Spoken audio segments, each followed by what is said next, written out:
සියලු දෙනාටම වාසනාවන් වේවා ආයුබෝවන්. අපේ මිනිස්සු අතර කතාවක් තියෙනවනේ මේ පැත්ත ගියත් කමක් නැහැ ඇත්ත කියනවා. ඒක ටිකක් අතීත කාලෙට තමයි ගොඩක් ගැලපෙන්නේ. එහෙම තමයි මිනිස්සු ජීවත් වුනේ. නිර්ව්‍යාජකමයි හැමදේම නොසඟවා ඇත්ත ප්‍රකාශ කළා. හැබැයි දැන් වෙන්නේ මොකක්ද? බොහෝ වෙලාවට සමාජයේ මේ ඇත්ත සඟවනවා පැත්ත රැක ගන්න. එහෙම දේවල් නෙවෙන්නේ නේද? ඒ හින්දා මේ හැබැයි දැන් ජාතික රූපවාහිනිය හැටියට අපට වගකීමක් තියෙනවා ඇත්ත රටට කියන්න. පැත්ත ගැන හිතන්නේ නැතුව ඇත්ත රටට කියන්න. එහෙම කියනකොට රූපවාහිනී මාධ්‍යක වගකීම පිළිබඳව 70 දශකයේ අගභාගයේදී යුනෙස්කෝ සංවිධානය විසින් සීන් මැක්බ්‍රයිඩ්ගේ ප්‍රධානත්වයෙන් කොමිසමක් පත් කරනවා. එහි වාර්තාව 80 දශකයේ මුල් භාගයේදී එළි දැක්වෙනවා. එහි සඳහන් වෙනවා රටක ජනමාධ්‍යයක් සතු කාර්යභාරය කාර්යයන් 8ක් විදිහට. ඒ 8 ඇතුලේ තියෙනවා කිසියම් දෙයක් සම්බන්ධයෙන් ජනතාව දැනුවත් කිරීම, ඒවායේ තියෙන අර්ථකථනයන් පැහැදිලි කිරීම, ඒවායේ තියෙන හේතුඵල සම්බන්ධය ආදිය දැනුවත් කිරීම ජනමාධ්‍යක වගකීමක් කියලා.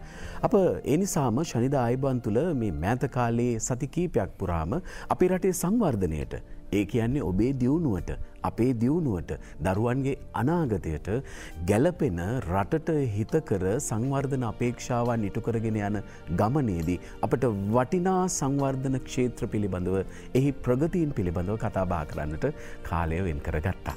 අදත් එවැනි දවසක් අප ආරාධනා කරනවා සෙනෙහසින් ඔබට අප සමග රැඳෙන්නට කියලා. අද රටම එළිය කරන, එළිය දෙන විදුලි එළිය පිළිබඳවයි අපි කතා බහ කරන්නට බලාපොරොත්තු වෙන්නේ. අදම එළිය ඉතුරු කරලා හෙට දවසත් එළිය කරලා හැමදාටම එළිය දෙන්න ඉතුරු කරමු අම්මේ. අපි එළිය ඉතුරු කරමු තාත්තේ.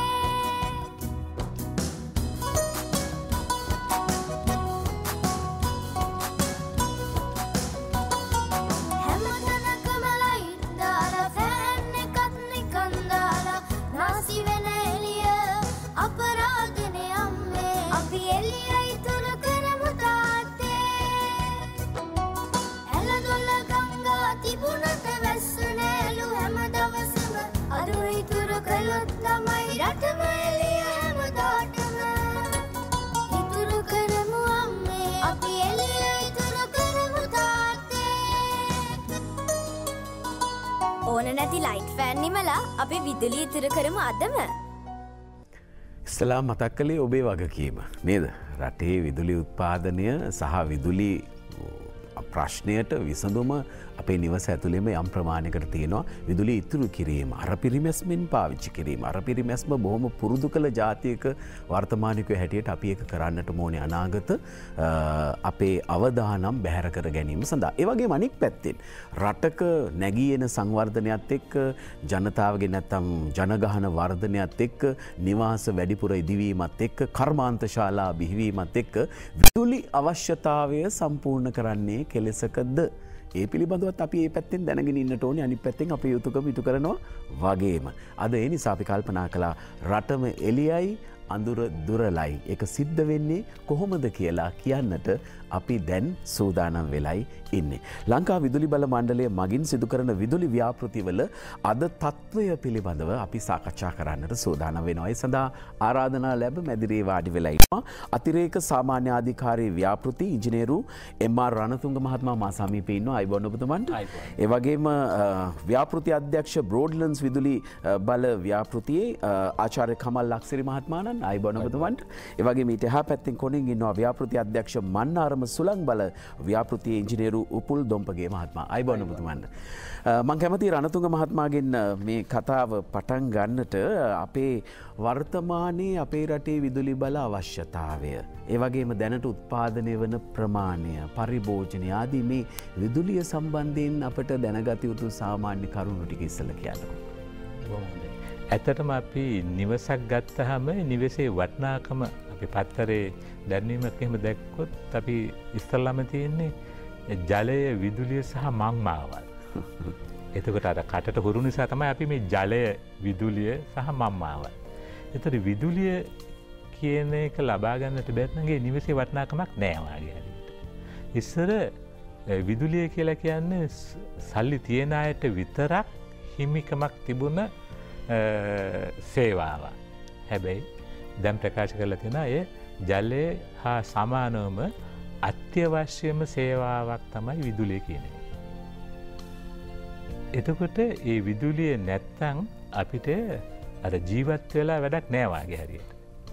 අපි කුඩාළමයකින් මැහවුවොත් අපි දැම් පොඩි කාලේ අපිට විදුලිය තිබුණ නැහැ.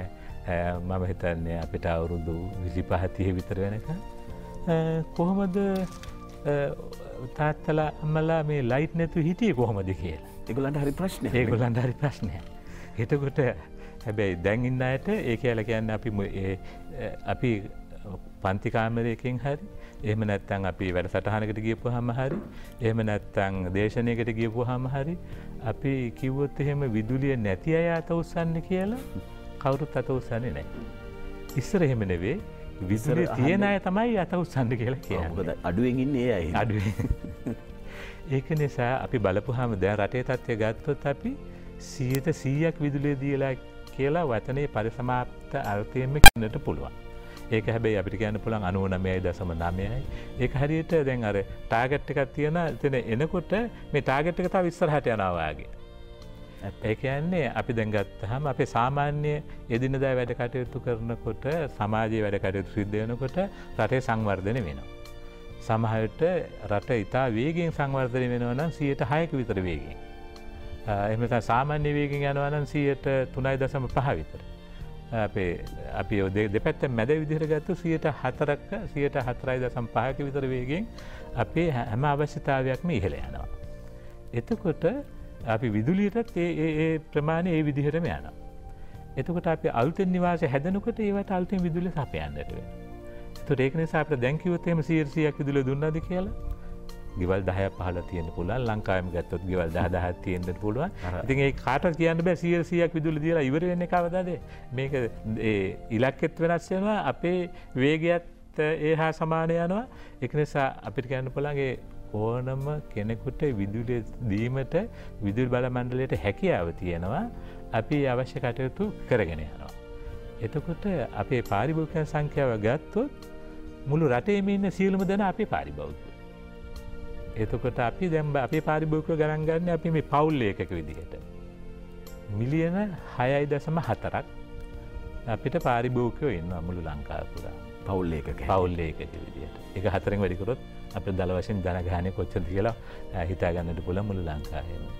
ඒ වගේම තමයි අපි විදුලිය ප්‍රතිශතයක් විදිහට අපේ එක දවසක පරිභෝජනය කියලා ගත්තොත් අපි හිතමු හොඳටම උදේ ඉඳලා හැන්දෑව වෙනකම් වහිනවා. ඝන අඳුර, සීතල. ඒ වගේ වෙලාවට ඒකක මිලියන 35ක් විතර එක දවසකට අපිට අවශ්‍ය වෙනවා. ඒකක මිලියන. ඒකක මිලියන. අපි ඒකක කියන එක මම පස්සේ ඒක තමයි පැහැදිලි කරගන්න ඕනේ කාරණා එනවා. ඒක තව පොඩ්ඩකින් මම කියලා දෙන්න. එතකොට අපි හිතමු හොඳටම පායන දවසක්. ෆෑන් දාන්න ඕන, AC දාන්න ඕන, දාඩිය පෙරාගෙන ඉන්නේ. කොළඹ ඇවිදින්න බෑ, රස්නේ අඩිය තියන්න බෑ පාරේ. එතකොට අපිට ඒකක මිලියන 48ක් විතර යනවා. එතන මුළු අවුරුද්ද පුරාම ගත්තොත් ඒකක බිලියන 17ක්. බිලියන 17ක් අපිට අවශ්‍ය වෙනවා රටේ විදුලි පරිභෝජනය. ඔය ඒකකයක් කියලා කියන්නේ පොඩි අපි තියුණා අපි ඉස්කෝලේ ඉගෙන ගත්තේ තියෙනවා කාර්යයක් කරනවා කියලා. අපි හිතමු සීනි කිලෝ එකක් මේ කෙළවරින් ඉඳන් අනිත් කෙළවරකට යනවා මීටරයක් දුරින් තියනවා කියලා. ඒකට යම්කිසි ශක්තියක් වැය වෙනවා. සීනි කිලෝ එකක් මේසේ අනිත් කෙළවරින් ඉඳන් මේ පැත්ත කෙළවර තියන්න. මීටරයක් දුරින් තියනවා නම් ඒ කරපු කාර්යයට කියනවා අපි ජූල් එකක් කියලා. ඒ කියන්නේ මේ ශක්තියමයි මේක කියන්නේ. ජූල් 4 කියන්නේ ජූල් 4.2ක් තමයි කැලරි එකක් කියලා කියන්නේ. අපි කියන අපි මේ කිරි වීදුරුවක කිලෝ කැලරි 150ක් තියෙනවා මේදේ සහිත. මේදේ රහිත ඒවට කිලෝ කැලරි 100ක් තියෙනවා. කියන්නේ කිලෝ කියලා කියන්නේ 10 ගුණයක් කියන එක. එතකොට අපි දැන් තප්පරයකට අපි කිලෝ 3 කිලෝග්‍රෑම් එකක් මේ කෙළවර ඉඳලා අනිත් කෙළවරට තිබ්බා නම් ඒ යන ශක්තිය තමයි ජූල් එකක් කියලා කියන්නේ. තප්පරයට ජූල් එකක් කියලා කියන්නේ වොට් එකක්. අපි තප්පරයක් අතව 3 කිලෝ එකක් තියන්න පුළුවන් නම් ওই වේගේ ඒවාගේ 1000ක් තියන්න පුළුවන් නම් අන්න එතකොට කිලෝවොට් එක. ඒ කියන්නේ කිලෝවොට් එකක් කියලා කියන්නේ තප්පරයට ජූල් එකක් තමයි වොට් එක. එතකොට අපි කියන වොට් 100 බල්බ් එකක් දැම්මා වගේ දැම්මුණ එළිය වෙලා කියලා එහෙම කියනවා. දැන් එතකොටම ඔබටත් දෙන ප්‍රශ්නේ තමයි ඊළඟට මෙගාවොට් ඕකෙන්ම පැහැදිලි කරගන්නේ කොහොමද කියලානේ. එතකොට මෙගාවොට් කියලා කියන්නේ අර කිලෝවොට් වගේ 10 ගුණයක්. මෙගාවොට් එකක් කියලා කියන්නේ. එතකොට අපි නිකන් ගෙදරක බැලුවොත් එහෙම එක ඒකකයක් කියලා කියන්නේ අර තාපන දඟරයක් තියෙනවා නම් අපි ඉමර්ෂන් හීටර් දැන් නම් පාවිච්චි කරනවා අඩුයි. ඔව්. එහෙම නැත්නම් හොට් ප්ලේට් එකක් තියෙනවා කියලා හිතන්න වොට් 1000ක එකක්. වොට් 1000ක් කිසිම කරදරයක් නැතුව පැයක් පාවිච්චි කරපුවාම ඒක ඒකකයක්. එතකොට එහෙම නැත්නම් වොට් 100 බල්බ් 10ක් පැයක් පාවිච්චි කරොත් අන්න එතන කියනවා කිලෝවොට් පැය එකක්. ඒක තමයි ඒකකයක් කියලා කියන්නේ. මීටරේ කැරකිලා බිඳුවේ තිබිලා එකට එනකොට අන්න ඒහා ප්‍රමාණය ශක්ති ප්‍රමාණයක් තමයි අපි මේ එක ඒකකයක් කියලා කියන්නේ. ඉතින් ඒකක මිලියන ඒකක මිලියන 35 සිට ඒකක මිලියන 45 දක්වා ප්‍රමාණයක් අපේ දෛනික අවශ්‍යතාවය. දෛනික අවශ්‍යතාවය. දැන් විදුලි බල මණ්ඩලය ඒ අවශ්‍යතාවය සම්පූර්ණ කරලා තියෙනවා. නමුත් ඔබතුමාම කියන විදිහට සංවර්ධනයේ ඉස්සරහට යනවා, අලුත් කර්මාන්ත ශාලා ඇති වෙනවා, අලුත් නිවාස ඒකක බිහි වෙනවා. විදුලි අවශ්‍යතාවය දිනෙන් දිනම වෙනස් වෙන්නේ වැඩි වෙන පැත්තට වැඩි වෙමින් යනවා. ඒක සම්පූර්ණ කරන්නට අලුත් විදුලි බල යෝජනා ක්‍රම අවශ්‍යයි. දැන් මේ දිනවල කතා වෙනවා රණතුංග මහතා මේ පුනර්ජනනීය බල ශක්තිය. ඇත්තටම මේ ව්‍යාපෘති හෝ ඒවයි ප්‍රතිලාභ කතා කරන්න කලින් මේ අර ඔබතුමාගේ අර සරල පැහැදිලි කිරීම කරන්න. පුනර්ජනනීය. පුනර් කියන්නේ නැවත පුනර්භවය කියන්නේ නැවත ඉපදීම පුනර්භවය. මෙතන පුනර්ජනනීය කියලා කියන්නේ නැවත උපදවා ගන්නට පුළුවන්.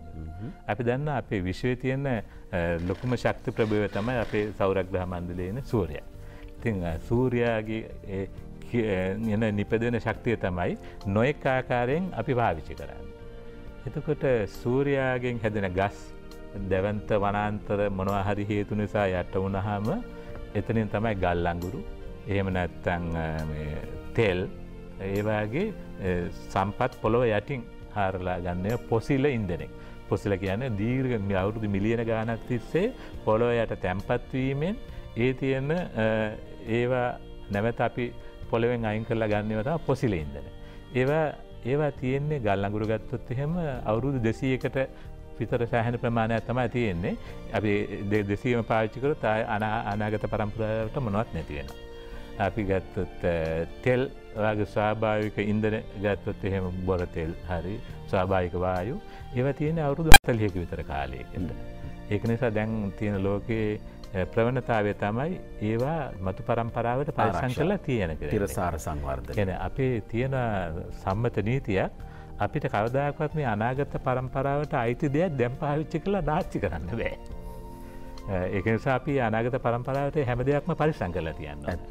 එතකොට පුනර්ජනනීය කියලා කියන්නේ අපිට ගත්තොත් අපි ලංකාව ගත්තොත් අපේ වර්ෂාපතනයේ බහුල හොඳ රටක්.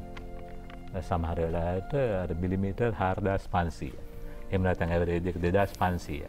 මුළු ලෝකෙම වර්ෂාපතනය ගත්තොත් එහෙම මිලිමීටර් 750ක් විතර තමයි අවුරුද්දකට එන්නේ. හැබැයි ලංකාව ඊට වඩා වැඩි ප්‍රමාණයක් වෙන. ඒ වර්ෂාපතනයයි අපේ කඳුරට ඒ උස ප්‍රමාණය ගත්තොත් අපිට ජලය විදුලිය කියන එක හැමදාම කරන්න පුළුවන් ප්‍රමාණයක් තියෙනවා. ඒ වගේම ඒ වර්ෂාපතනය අනුව වර්ෂාපතන හැමදාම අපිට අවුරුද්ද පුරාම ලැබෙනවා.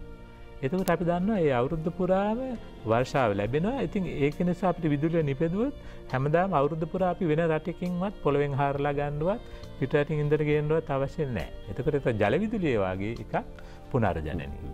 අපි හිතමු සුළඟත් ඒ හැත්තකම මෝසම් සුළං තියෙනවා. එතකොට මෝසම් සුළං මාර්ගයෙන් අපිට පුළුවන් නම් තලබමනයක් කරකලා අපිට විදුලිය නිෂ්පාදනය කරන්න ඒක හැමදාම තියෙන නිසා අපිට ඒ විදිහට කරන්න පුළුවන්. දවසේ අවුරුද්ද පුරා දවස් 365ක්ම අපිට සූර්ය බලය ලැබෙනවා නම් අපිට දවල් කාලේ සූර්ය බල ශක්තිය පාවිච්චි කරන්නට පුළුවන්. ඒ වගේම සමහර වෙලාවට අපි හිතනවා දැවත් ගස් හැදෙනවා, ගස් වල අතු පාවිච්චි කරනවා, ආයෙත් පාරක් ගස් වැවෙනවා. එතකොට දර වලින් අපිට පාවිච්චි කරන ඒවත් ශක්තියක් පුනර්ජනනීයයි. මොකද ගස් වැවෙනවා, ඒවා ආයෙ පාවිච්චි වෙනවා. එතකොට මෙන්න මේ වාගේ ප්‍රභවයන්ගෙන් ලැබෙන ශක්තිය තමයි අපි කියන්නේ පුනර්ජනනීය බල ශක්තිය කියලා. ඒක ජාතික විදුලි බල අවශ්‍යතාවය පෝෂණයට අපේ රටේ පුනර්ජනනීය ශක්තිය යොදා ගැනීම මොනතරම් ඉවහල් වෙලා තියෙනවද? අපිට ඇත්තටම ගත්තොත් එහෙම 130කට වඩා වැඩි ප්‍රමාණයක්ම ජල විදුලි. එතකොට පොසිල යන්නේ 130ක විතර ප්‍රමාණයක්. තව 130ක ප්‍රමාණයක් තමයි ඉන්ධන භාවිතය වෙන්නේ දැවිතෙල් ඒ වගේ මුල්මුල්. හොඳයි. එහෙනම් අපිට පුළුවන් දැන් මේ අතර මේ පුනර්ජනනීය පිළිබඳව පැහැදිලි කරගත්තා. ඒ හරහා දැන් අපිට එක පැත්තකින් ව්‍යාපෘති ගණනාවක් කතා කරන්න අද මේ හෝරාවරුත් අඩ හෝරාවක කාලය තුළ තිබෙනවා. මම කැමති අපේ ඉංජිනේරු දොම්බගේ මහත්මයාගේ පැත්තට යොමු වෙන්නට මේ මන්නාරේ මේ සුළං බල විදුලි උත්පාදන ව්‍යාපෘතිය පිළිබඳව මොකක්ද ඒකේ ස්වභාවය? ඔව් ඇත්තටම අපි ඔබේ නිවසට විදුලිය ලබා දෙනකොට නිවසේ ස්විච්චය දානකොට බල්බ් එක පත්තු වෙන්න ඒ කාර්යය පිටිපස්සේ ඉතා විශාල වැඩ කොටසක් තියෙනවා. ලංකා විදුලි බල මණ්ඩලය ඉතා විශාල වැඩ කොටසක් ඒ සම්බන්ධයෙන් ඉටු කරනවා. ඉතින් ඒ එක්කම රජයේ ප්‍රතිපත්ති සැලසුම් එක්ක අපි ඉදිරියට ගමන් කරන්නේ.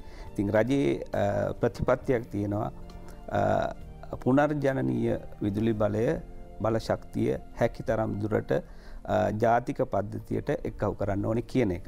ඉතින් ඒ පරමාර්ථය මුදුන් පත් කර ගැනීම සඳහා තමයි ලංකා විදුලි බල මණ්ඩලය විසින් මන්නාරම සුළං බල ව්‍යාපෘතිය ක්‍රියාත්මක කරන්නේ. 2015 අපි ඒ බලාගාර ඉදිකිරීම් කටයුත්ත ආරම්භ කරනවා. හැබැයි ඊට පෙර අපි 1988 සිටම ලංකා විදුලි බල මණ්ඩලය විසින් කරන ලද ඒ අධ්‍යයනයන් සුළං මැනීම් කටයුතු පරිසරය සම්බන්ධයෙන් කරන ඒ කටයුතු අධ්‍යයනයන් සියලුම දේ උපයෝගී කරගෙන තමයි 2015 සුළං බලාගාරය මන්නාරමේ ඉදිකිරීමට අවශ්‍ය පියවර අපි ලබා ගන්නේ. විශේෂයෙන්ම මන්නාරම දිස්ත්‍රික්කයේ මන්නාරම දිවයින ආශ්‍රිතව ඉතාමත් පැහැදිලිවම කියන්න ඕනේ මන්නාරම දිවයින සුළං බලය නිපදීම සඳහා ඉතාමත් යෝග්‍ය බිම් කඩක්. විශේෂයෙන්ම එහි පිහිටීම ප්‍රධාන ගොඩබිමේ සිට මුහුද දෙසට නෙරාගිය දිවයිනක් ඇත්තටම ප්‍රධාන සුළං දරා දෙකම විශේෂයෙන්ම නිරිත දිග මෝසම් සුළඟ ඒකම ඊසාන දිග මෝසම් සුළඟ සහ තවත් අතිරේක ආන්තර මෝසම් සුළං කාලවල ඉතාමත් පැහැදිලිවම මේ සුළං ප්‍රවාහවලට ලම්බකව පිහිටා තිබෙන බිම් කඩක්. ඉතින් අපි අඳුනාගෙන තියෙනවා මන්නාරම ඉතාමත් සුදුසු බිම් කඩක් හැටියට. ඒ නිසාම ලංකා විදුලි බල මණ්ඩලයේ ඒ අවශ්‍ය සියලුම කටයුතු සූදානම් කරා මන්නාරම සුළං බලාගාරය ඉදිකිරීමට. විශේෂයෙන්ම කියන්න ඕනේ මෙගෝට් 100ක් මූලික අධීර හැටියට මන්නාරමේ දකුණු වෙරළ තීරයේ කිලෝමීටර 12ක පමණ 13ක පමණ දීර්ඝ බිම් කඩක ඉදිවෙන සුළං බලාගාරයක්. ඒ සුළං බලාගාරය හා ආශ්‍රිතව ඒ සම්බන්ධව තිබෙන අනිත් කටයුතුත් පිවිසුම් මාර්ග සකස් කිරීම, රැහැන් පද්ධති ඇදීම, භූගත රැහැන් පද්ධතියක් ඇදීම, ඒකම රේඩා පද්ධතියක් ස්ථාපනය කිරීම, සුළං පිළිබඳ පුරෝකථනය කළ හැකි එක්තරා පද්ධතියක් සැලසුම් කිරීම, ඒකම පරිසරය පිළිබඳව සියලුම කටයුතු සම්බන්ධයෙන් කටයුතු කිරීම, ඒ කටයුතු කරමින්ම මේ බලාගාරය ඉදිරියට ක්‍රියාත්මක කරවීම තමයි ලංකා විදුලි බල මණ්ඩලයේ පරමාර්ථය. විශේෂයෙන්ම අපි ගණනය කිරීම අනුව ගත්තොත් මේ සුළං බලාගාරය මගින් අවුරුද්දකට ඒකක මිලියන 400ක් පමණ ජාතික පද්ධතියට එක්කහු කිරීමට නියමිතයි. ඒකම රුපියල් 8ක් වැනි ඉතා අඩු මුදලකට ඒ ජාතික පද්ධතියට අපි ඔබට දෙන විදුලි ඒකකයක් අඩු කිරීම සඳහා පරමාර්ථයක් තබාගෙන තමයි මේ විදුලි ව්‍යාපෘතිය ඇති කරලා තියෙන්නේ. ඉතින් මේ විදුලි ව්‍යාපෘතියත් එක්කම අපි තවත් ජයග්‍රහණයක් ලබාගෙන තියෙනවා.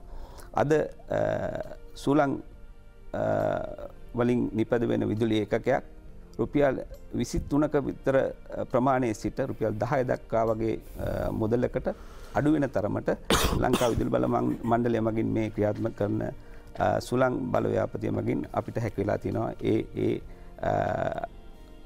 එය අපිට ඉටු කරගන්නට.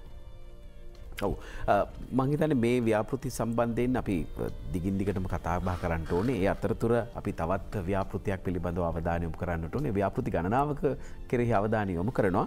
අපත් එක්ක සිටින ව්‍යාපෘති අධ්‍යක්ෂ බ්‍රෝඩ්ලන්ඩ්ස් ජලවිදුලි බල ව්‍යාපෘතියේ ආචාර්ය කමල් ලක්සිරි මහත්මයා බ්‍රෝඩ්ලන්ඩ්ස් ව්‍යාපෘතියේ වර්තමාන තත්ත්වය සහ මේකේ පසුබිම මොකක්ද? පළවෙනිම බොහොම ස්තුතියි අපිට මේ වැඩසටහනට ආරාධනය කිරීම ගැන. මම බ්‍රෝඩ්ලන්ඩ්ස් ව්‍යාපෘති ගැන සඳහන් කරොත් අපේ ජාතික ජලවිදුලි ජාතික විදුලි බල පද්ධතියට ඉහළ කොත්මලේ ව්‍යාපාරයෙන් පස්සේ ඉහළ කොත්මලේ බලාගාරයෙන් පස්සේ එකතු වන අලුත්ම ජලවිදුලි බල සමාජිකයා තමයි බ්‍රෝඩ්ලන්ඩ්ස් ජලවිදුලි ව්‍යාපෘතිය. ඒ වගේම බැලුවොත් විදුලි බල මණ්ඩලයේ බලාගාර විදුලි බල මණ්ඩලයට ජලවිදුලි බලාගාර වලින් 19 වෙනි සමාජිකයා වෙන්නේ බ්‍රෝඩ්ලන්ඩ්ස් ව්‍යාපෘතියයි. ඒකට මම සඳහන් කරොත් මේ ව්‍යාපෘතිය මොකක්ද කියලා. මේ ව්‍යාපෘතිය ඉදි වෙන්නේ කැලණි ගඟ ආශ්‍රයෙන්. කැලණි ගඟ තමයි අපි මේකට භාවිතා වෙන්නේ. ඔබ දන්නා කැලණි ගඟ ඇතොසෙම ප්‍රධාන අතුගංගා දෙකක් වන මස්කිලිය සහ කෙහෙල්ගමුව කියලා ගංගා දෙක එකතු වෙලා ඒක ගිනිගත් තේන නුදුරු පොල් පිටිය කියන ප්‍රදේශයේදී එකතු වෙලා තමයි කැලණි ගඟ හැටියට නිර්මාණය වන්නේ.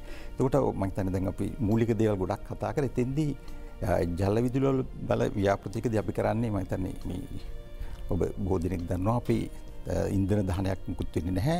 යම්කිසි ජල පද්ධතියක ඉහළ තියෙන ජල මට්ටම ඉහළ මට්ටමක තියෙන ජලයේ ශක්තිය තමයි විදුලි ශක්තියට පරිවර්තනය කරන්නේ. ජලය අපි යම්කිසි ක්‍රමයකින් ටර්බයින් යන්ත්‍රයක් මතට යොමු කරලා ඒකට ඇඳුණු ජනක යන්ත්‍රයක් මගින් විදුලි නිපදවීමයි කරන්නේ. එතකොට අපි මේ කැලණි ගඟේ ආරම්භක කොටස බැලුවොත් කිලෝමීටර් 5ක් පමණ ප්‍රදේශ පමණ ගඟ දිගට බැලුවොත් ගඟ ස්වභාවිකව මීටර් 50ක පමණ බැස්මක් තියෙනවා. අන්නේ බැස්ම තමයි මේ බ්‍රෝඩ්ලන්ඩ්ස් ජලවිදුලි ව්‍යාපෘතියේ අපි විදුලි නිෂ්පාදනය සඳහා යොදාගන්නේ. එතකොට අපි කරන්නේ ප්‍රධාන වශයෙන්ම එතන ඔබට රූපරාමුලත් සමාන දර්ශන දකින්න පුළුවන්. කෙහෙල්ගමුව කියන ප්‍රධාන අතු ශාඛාවේ ප්‍රධාන වේල්ල ඉදි කරනවා. එතන ඉඳලා කිලෝමීටර් 3.5ක් දිග උමගකින් ඒ ජලය අපි රැගෙන එනවා පහළ මට්ටමක පිහිටි කළුකුහුතැන්න කියන ප්‍රදේශයේ ඉදි කරන බලාගාරය වෙතට ගෙනල්ලා එතන සවිකරණ යන්ත්‍ර මගින් විදුලි නිබැදීමක් කරන්නේ. ඊට අමතරව අපි අර මම සඳහන් කරන අනිත් අතු ශාඛාවනේ කෙහෙල්ගමුවේ ප්‍රභවයත් පාවිච්චි කිරීම සඳහා අපි ඒක හරහා තවත් වේල්ලක් ඉදි කරලා එතන ඉඳන් මේ ජලයත් රැගෙන යනවා තව කිලෝමීටරයකට මදක් අඩු මීටර 800ක් පමණ දිග උමගකින් ප්‍රධාන ජලාශයට ගෙනියලා එතන ඉඳලා ඒ ජලයත් පාවිච්චි කරලා තමයි විදුලිය නිපදවන්නේ. එතකොට සාමාන්‍යයෙන් බැලුවොත් ලංකාවේ මේ හැම විදුලි බලාගාරයකටම ඉතා දිගු ඉතිහාසයක් දෙනකොට මේකෙත් මූලික අධ්‍යයනයන් කරේ 1984 වර්ෂයේ. නමුත් ඔබ දන්නවා මේ මෙවැනි ව්‍යාපෘති අපිට ගොඩක් වෙලාවට ප්‍රමාද වෙන ආයෝජන ප්‍රශ්න. මොකද මේ ආයෝජන තනියම අපේ රටට දරන්න බෑ. අපිට අනිවාර්යයෙන්ම පිටින් ආධාරයක් ලබා ගන්න වෙනවා මේ මුදල් සඳහා. ඒකට මේකෙත් අපි බැලුවොත් එහෙම ඒ මූලික අධ්‍යයන කර කාලේ ඉඳලම මුදල් අමාත්‍යාංශයේ විදුලි බල මණ්ඩලයේ විදුලි බල අමාත්‍යාංශය අතර ලිපි හුමාරු වල තියෙනවා. මම හිතන්නේ වේල්ලු උසතරම් ලිපි ගොන්තකයක් මොකද මේ ප්‍රතිපාදන සොයා ගැනීම සඳහා. නමුත් දුෂ්කරතාවයකින් කියපාන්නේ නේද? ඒකයි මම අදහස් කරේ. එතකොට 2006 දී රජයේ එතකොට රජයෙන් තීරණයක් ගත්ත කැබිනට් මණ්ඩලය මගින් මේ ව්‍යාපෘති සියල්ලම මේවා කලින් අඳුනාගෙන තුන මොරගොල්ල ව්‍යාපෘතිය, උමාය ව්‍යාපෘතිය, බ්‍රෝඩ්ලන්ඩ්ස් ව්‍යාපෘතිය මේ සියල්ලම ඉක්මනින් නිදි කරන්න කියලා 2006 මහින්ද චින්තන වැඩසටහන යටතේ කැබිනට් මණ්ඩලයේ අවසරයක් ලබා දුන්නා. හැබැයි ඒකම අපිට ලොකු අභියෝගයක් බාර දුන්නා විදුලි බල මණ්ඩලයට මුදල් සොයාගෙන යන්න කියන එක. අපිට මුදල් දින ක්‍රමවේදයක් කරන්න විදුලි බල මණ්ඩලය මුදල් සොයාගෙන මේ ව්‍යාපෘති ඉදිරි කරන්න කියලා.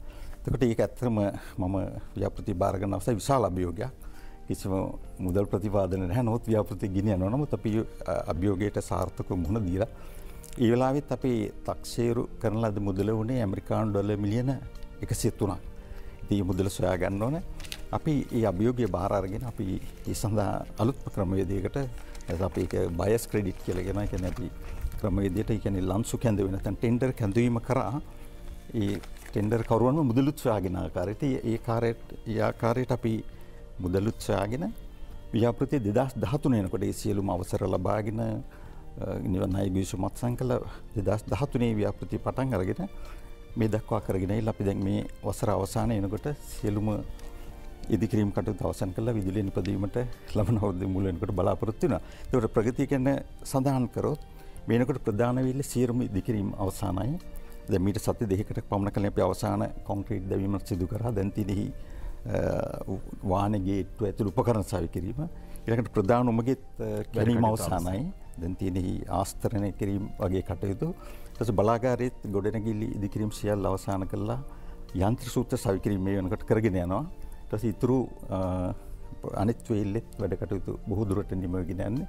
මම හිතනවා මේ කටයුතු හිතා ඉක්මනින් අවසන් කරලා රෝඩ්ස් ගැන කතා කරනකොට ඔබට ප්‍රශ්න කීපයක් තියෙන්න පුළුවන්. සමහරවිට සංචාරක ප්‍රදේශයක්, සංචාරක ආකර්ෂණය දිනාගත්ත කිතුල්ගල වගේ ප්‍රදේශයක්, රාෆ්ටිං වලට බොහොම ප්‍රකට ප්‍රදේශයක්. ඒ නිසා රාෆ්ටිං වලට මොකද වෙන්නේ වගේ කුකුසක් සැගයක් ඔබ තුල තිබෙනවා. ඉතින් මේවටත් උත්තර මේ සාකච්ඡාව තුළ අපි ප්‍රධානයෙන් ලබා දෙන්නට නියමිතයි. මදක් අවසර දෙන්න විරාමයක් ගන්නට. රටම එලියයි අඳුර තුරලයි. රටේ විදුලි බල අවශ්‍යතාවය සම්පාදනය කිරීම පිළිබඳව විදුලි බල මණ්ඩලය ගෙන තිබෙන ව්‍යාපෘති සහ කරගෙන යන ව්‍යාපෘතිවල ප්‍රගතිය පිළිබඳවයි අපි අද ශනිදායබවන් තුළ කතා බහ කරමින් ඉන්නේ. දැන් විදුලි බිල මාස් පතාවාම ඇස් මහා කරගෙන බලනවා මෙච්චරක් කියලානේ. සමහර විදුලි බල මණ්ඩලය දොස් කියන වෙලාවලුත් තියෙනවා. අදාළ බලධාරීන්ට දොස් නගන වෙලාවලුත් තියෙනවා. ඒ හැබැයි ඉතින් අපි ස්විච් එක දානකොට හරි සරලයි. ඒක ඉක්මනින් ක්‍රියාත්මක වෙනවා. එතකොට ඔවා හිතන්නෙත් නෑ, වැඩිය කල්පනා කරන්නෙත් නෑ. නමුත් මේ ස්විච් එක දාන තැනට මේ සියල්ල ගෙන එන්න කොච්චර වෙහෙසක් මේ ව්‍යාපෘති වල දරනවාද කියන කාරණේ අපි ටිකක් පුළුල්ව සාකච්ඡා කරලා අවබෝධයක් ලබා ගන්නට ඕනේ කාරණයක්. අර විදුලි බිල, අර පිරිමැස්ම ගැන හිතන ගමන්. රණතුංග මහත්මයා මට පැහැදිලි කරන්නකෝ. දැන් අපි මන්නාර මේ සුළං බල විදුලි ව්‍යාපෘතිය ගැන කතා කළා. දැන් මේකෙන් අපේ රටේ ජනතාවට ලැබෙන ප්‍රතිලාභ ටිකක් එතුමත් පැහැදිලි කළා. අර මිල පහලට ගේන්න උත්සාහයක් තියෙනවා කියලා. ඇත්තටම අපි දන්නවා දැන් අපිට විදුලි බල මණ්ඩලයට විදුලිය නැහැ කියලා අපිට පැණවිඩ ලැබෙනවානේ. කියන්නේ විදුලි විසන්ධි වෙලා කියලා ගොඩක් නල්. හැබැයි අපිට ඉස්සරලම ෆෝන් එක අරගෙන කියන්නේ මහත්තයා අපිට ලයිට් නැහැ. ඒකෙන්ම කියන්නේ අපිට දැන් පැය 12ක් නැහැ, පැය 24ක් ලයිට් නැහැ. ඒකෙන්ම තේරෙනවා අපි විදුලිය ඉස්සරලම පාවිච්චි කරලා තියෙන්නේ එළිය ලබා ගන්නට විතරයි. ඔව්. ඊට පස්සේ තමයි ටිකක් කල් ගියපුවාම රූපහානි යන්ත්‍රයක් ගත්තොත් හොඳයි කියලා රූපහානි යන්ත්‍රයක් ගන්න. තව ටිකක් මුදල් වැඩිපුර තියෙනවා නම් අපි ණය වෙලා හරි නැත්නම් අත්පිට මුදලට හරි ශීතකරණයක් ගන්න. ඒතකොට දැන් බලන්න අපි අර එක ගෙදරකට විදුලිය දීලා ටික දවසක් යනකොට ඒ නිවස තුලම විදුලි පරිභෝජනය ක්‍රමක්‍රමයෙන් වැඩි වෙනවා. 104ක් වෙන්න පුළුවන්, 105ක් වෙන්න පුළුවන්, 10ක් වෙන්නට පුළුවන්. දැන් 100ක් විදුලිය දුන්නත් අර අභ්‍යන්තරව විදුලි පරිභෝජනය වැඩිවීම, නව කර්මාන්තශාලා ඇතිවීම, ඒකට අපිට කොහෙන් හරි විදුලිය උත්පාදනය කරන්නට ඕන. ඇත්ත. එතකොට අපි මෙගවොට් 100ක් අපි මේ සුළං විදුලි බලාගාරයෙන් දෙනවා නම් අපි නිකන් කල්පනා කරන්න පුළුවන් ඔය මෙගවොට් කියන්නේ මම කිව්වේ අර කිලෝවොට් ඒ වගේව 1000ක් කියලා. එහෙම නැත්නම් අපි අනිත් පැත්තට ගත්තොත් අපිට ඔය 1 මෙගවොට් එකකින් පවුල් 2500කට අලුතෙන් විදුලිය සපයන්නට පුළුවන්. එහෙම නැත්නම් 104ක 105ක විතර වැඩි වෙන ප්‍රමාණයකට ඒ පවුල් ප්‍රමාණයටම අපිට නැවත විදුලිය ලබා දෙන්නට පුළුවන්. එතකොට අපිට වසර පුරා ගත්තොත් එක වසරකට ඒ අතිරික්තව අපි ලබා ගත යුතු විදුලි සැපයීම මෙගවොට් 100 සිට මෙගවොට් 150 දක්වා විදුලි අවශ්‍යතාවයක් වෙනවා. එතකොට අපි මේ ගිය වසරේ ආරම්භ කරපු මේ මන්නාර විදුලි ව්‍යාපෘතිය මේ වසරේ අවසන් කරපුවාම ඒ වසරකට අවශ්‍ය මෙගවොට් 100ක 150ක ප්‍රමාණයෙන් කොටසක් අපිට උත්පාදනය කරගන්නට පුළුවන් වෙනවා. එතකොට වෙන ප්‍රධාන ප්‍රතිලාභය තමයි අපිට විදුලිය විසන්ධි නොකර අඛණ්ඩව දවස පුරා පැය 24ම විදුලිය ලබා දීමට ගත් එක පියවරක් විදිහක් තමයි අපිට මේකෙන් ලොකු දැවැන්ත සහයෝගයක් ලැබෙනවා අපිට මේ පුනර්ජනනීය බල ශක්තියෙන් සහ අඩු වියදමෙන්. හොඳයි. මන්නාරම් ව්‍යාපෘතිය කරන්නේ දොපගේ මහත්මයා මේ මම හිතන්නේ සෑහෙන වෙහෙසක් මේ සුළම් බල විදුලි උත්පාදනය සඳහා ඒ කුළුණු ඉදි කරන්නට සහ කිලෝමීටර ඔබතුමා මම හිතන්නේ 12ක් පුරාවට මේක පැතිරිලා තියෙනවා කියලා කිව්වා. ඒ ව්‍යාපෘතිය ඉදිකිරීමේදී ආපු අභියෝග ගැන ටිකක් කතා කරමුකෝ.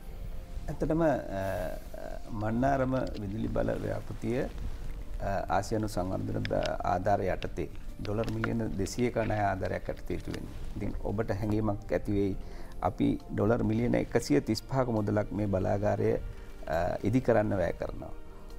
ඉතා විශාල මුදලක්. රුපියල් වලින් කිව්වොත් රුපියල් බිලියන 22ක පමණ ප්‍රමාණයක්.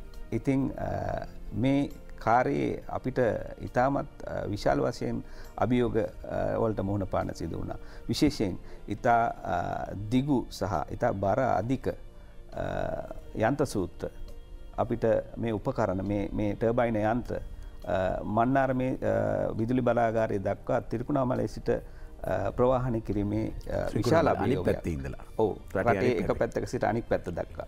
ඉතින් කොළඹ වරායට මේ උපකරණ ගෙනෙන්න බෑ. අපි මූලිකවම මේක සැලසුම් කළේ මන්නාරමේ ජැටියක් මුහුද දිගේ ජැටියක් නිර්මාණය කළා එයින් ඒ භාණ්ඩ ගොඩ බාන්න. නමුත් ඊට වැඩිය අපි මේ ව්‍යාපෘතිය බාර දීපු කොන්ත්‍රාත්කාර සමාගම එක්ක කතා කරලා අපි ඊට වැඩිය විශාල වෙන ක්‍රමවේදයකට අපි ගියා ගොඩබිම් මාර්ගයේ මේ උපකරණ ලබා ගන්න ප්‍රවාහනය කරන්න.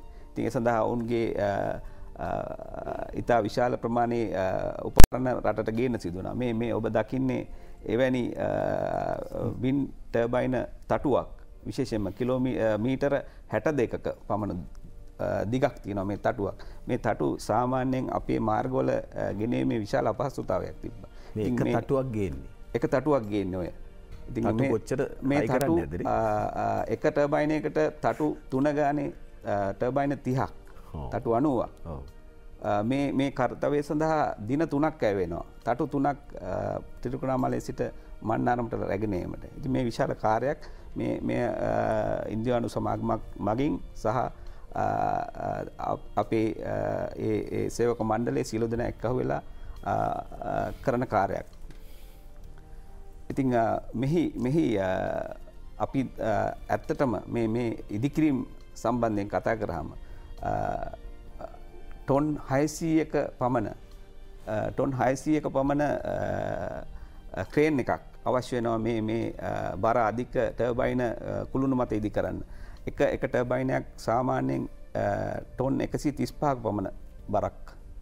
ඒ ටර්බයිනය මීටර 89ක් උස කුළුණක් මත තමයි ඉදි වෙන්නේ. ඉතින් මේ සම්බන්ධය කටයුතු කරන්නේ ඇත්තටම ලෝකයේ ප්‍රමුඛ පෙළේ වින් ටර්බයින් සමාගමක් වෙස්ටාස් කියන ලෝකයේ ප්‍රථම සහ දෙවන ස්ථාන අතර දෝලනය වෙන සමාගමක්. අපිට හැකි වුණා ඉතාමත් හොඳ සමාගමක් යටතේ හොඳ වින් ටර්බයින ලංකාවට ලබා ගැනීමට මේ ව්‍යාපෘතිය කරනකොට ව්‍යාපෘතිය කරගෙන යන අතරතුර පරිසර සුරක්ෂිතතාවයත් අභියෝගයක් නේද? ඒක රකින්න ඕනේ නේ. අනිවාර්යෙන් මන්නාරම කියන්නේ ඉතාමත්ම පැහැදිලිවම සුවිශේෂී පරිසර පද්ධතියක්. අපි මන්නාරමේ ඔබ දකින්න ඔය ටර්බයිනයට බාහිරව තියෙන පසුතලයේ ඉතාමත් කටු සහිත පඳුරු සහිත බිම් කඩක්. මේ බිම් කඩ තමයි මන්නාරම ඔබ දන්න මන්නාරම ප්‍රසිද්ධයි තුනී පිටි වැල්ලට. ඉතින් මේ වැල්ල සුළඟේ ගසාගෙන එනවා. ගසාගෙන ඇවිල්ලා වැලි සහිත කඳු ඇති වෙනවා. ඉතින් මේ වැලි කඳු ඇතිවීම තරමක් දුරකට පාලනය වෙන්නේ මේ බිම් කඩේ තියෙන මේ ලඳු කැලෑමකින්. ඉතින් ඒවා අපිට පරිසර පද්ධතියක් හැටියට තමයි අවබෝධ කරගෙන තියෙන්නේ. ඒ අපිට ඕන විදිහට විනාශ කරන්න බෑ. ඉතින් මේ ඉදිකිරීම් යන අතරතුරේ පරිසර වේදීන් අපේ පරිසර සම්බන්ධ කටයුතු කරන නිලධාරීන් සියලු දෙනාම එක්කව වෙලා මේවා මුල සිටම අපි අධ්‍යයනය කරලා තිබ්බේ. විශේෂයෙන් මේ පරිසර පද්ධතිය පරිසර පද්ධතිය හා බැඳුණු තවත් කුඩා ප්‍රමාණයේ වතුර පාරවල් තියෙනවා. මන්නාරම කියන්නේ අතරම මන්නාරමේ වැසි ජලය එකතු වෙලා ඒ වැසි ජලය ඔය මා කියපු වැලි කඳු අතර රැඳී තියෙන කුඩා ප්‍රමාණයෙන් තැනින් තැන රැඳී තිබෙනවා ජලය. ඉතින් ඒ පරිසර පද්ධතිය ඇත්තටම මන්නාරම කියන්නේ සුවිශේෂී පරිසර පද්ධතියක් විශේෂයෙන්ම සංචාරක පක්ෂීන්ට. ඒතකොට මේ සංචාර පක්ෂීන්ගේ වාසස්ථානය නැත්නම් ආහාර සොයා ගැනීමේ මාර්ගය මේ ලඳු කැලෑ සහ මේ අතර තියෙන මේ දිය කඳුරු. ඉතින් ඒවට හානියක් නොවෙන්න කුරුල්ලන්ට හානියක් නොවෙන්න මේ සියලුම කටයුතු අපි නිර්මාණය කරන්නේ. මේ ඔබ දකින්නේ වින් ටර්බයින් එක බ්ලේඩ් එකක් ස්ථාපනය කරන ආකාරය. ඉතින් මේ ඉතාමත් වැරාරුම් කාර්යයක් අධික සුළඟේ පවා මේ අධික සුළඟ මේ දිනවල ඇත්තටම අධික සුළඟක් පවතිනවා මන්නාරම් දිස්ත්‍රික්කයට. එතකොට ඒ සුළං තත්ත්වයේ යටතේ වුණත් මේ කොන්ත්‍රාත්කාර සමාගම ඉතාමත් නිවැරදිව සුළඟ පුරෝකථනය කළා.